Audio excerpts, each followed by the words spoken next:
അതിനിടയിൽ കേരള കോൺഗ്രസിലെ യുദ്ധത്തിൽ പി.ജെ. ജോസഫിന് വെട്ടേറ്റു. സെക്രട്ടേറിയറ്റ് യോഗം കഴിഞ്ഞിറങ്ങിയ ശേഷം ആരോ ഒരാൾ ഒളിവെട്ട് വെട്ടി. അല്ലെങ്കിൽ ഉന്നതാധികാര സമിതിക്ക് മേളിലൊരു സമിതി ഉണ്ടോ എന്ന് ചോദിക്കുന്നത് ശരിയാണോ?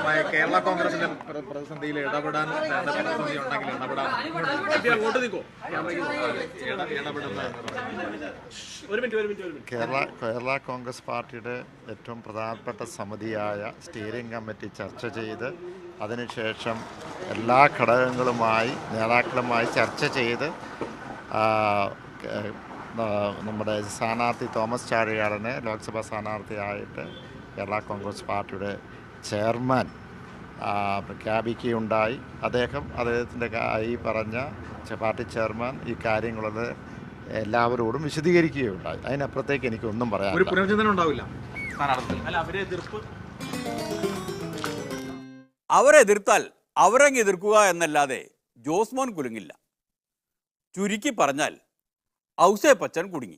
2 സീറ്റ് എന്നുള്ളത് വന്നപ്പോൾ ഞാൻ പറഞ്ഞു ഏത് സീറ്റിലാണെങ്കിലും മത്സരിക്കാൻ തയ്യാറാണ്. രാജ്യസഭാ സീറ്റ്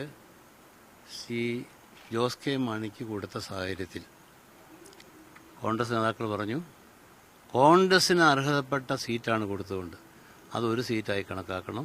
രണ്ടാമത് കോട്ടയം.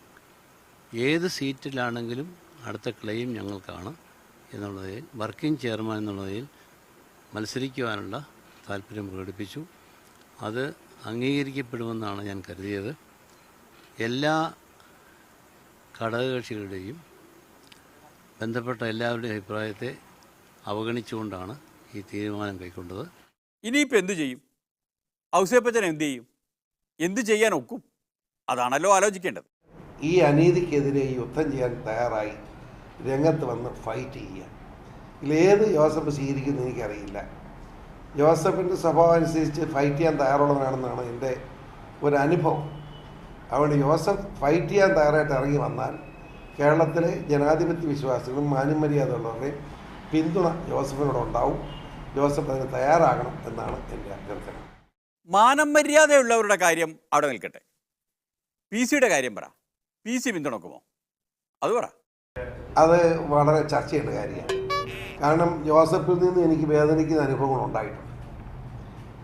മാണി ചെറുക്കനും കൂടെ എനിക്കിട്ട് ഈ പരിപാടിയൊക്കെ ചെയ്തപ്പോൾ ജോസഫ് മിണ്ടാതെ കുത്തിയിരിക്കുകയായിരുന്നു.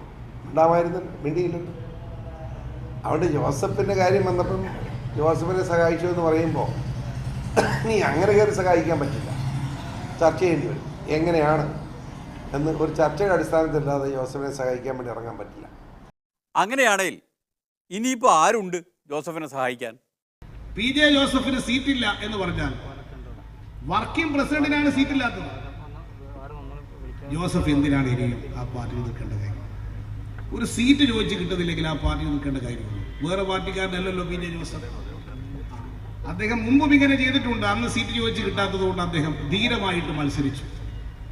അങ്ങനെ ജോസഫ് ധീരമായി ആ നിലപാട് ഉയർത്തിപ്പിടിക്കാൻ തയ്യാറാകുമോ എന്നാണ് കേരളത്തിലെ ജനങ്ങൾ പി.ജെ. ജോസഫിനെ കുറിച്ച് ഇപ്പോൾ ആലോചിക്കുന്നത്. ജോസഫിന് കൊടുത്ത ഈ ഉപദേശം സീറ്റ് ചോദിച്ചിട്ട് കിട്ടിയില്ലെങ്കിൽ ധീരമായി പുറത്തു വന്ന് മത്സരിക്കുക എന്ന ആഹ്വാനം എല്ലാ പാർട്ടികളിലെയും രാഷ്ട്രീയ നേതാക്കൾക്ക് ബാധകമാണോ എന്ന ചോദ്യമാണ് കേരളത്തിലെ ജനങ്ങളിപ്പോൾ കോടിയേരിയോട് ചോദിക്കുന്നത്. ഉത്തരത്തിന് കാത്തു നിന്നിട്ട് കാര്യമില്ലല്ലോ. അതിനാൽ പൊളിമിക്സ് പോവുകയാണ്. നന്ദി, നമസ്കാരം.